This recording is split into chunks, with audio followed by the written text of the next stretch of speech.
nee, eerst moet ik bedanken, de man neben mir. Make some noise voor Mike van Dijk! Dank u wel, Mitchell! Und jetzt eine kleine Test, mal gucken. Welche Leute kommen aus Deutschland? Und natürlich muss ich auch fragen, meine Heimatland. Nederland, was sind jullie? Die zien ook overal, ongelooflijk. Jongens, ik heb 2 berichten. De eerste is, Theo is er vanavond niet bij.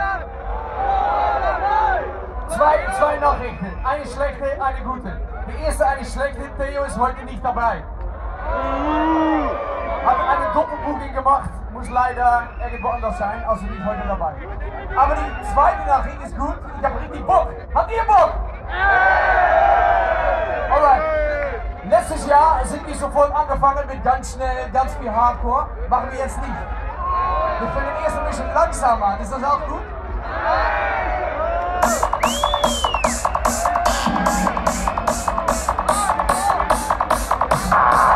Okay, jetzt mal die Tests.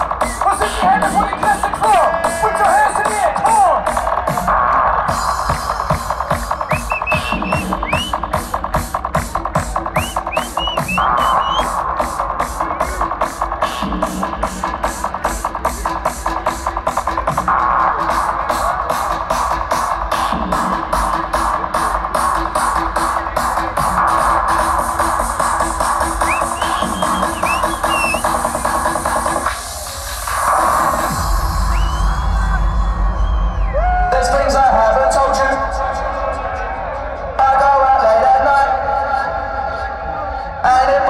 Tell you, you'd see my different sides.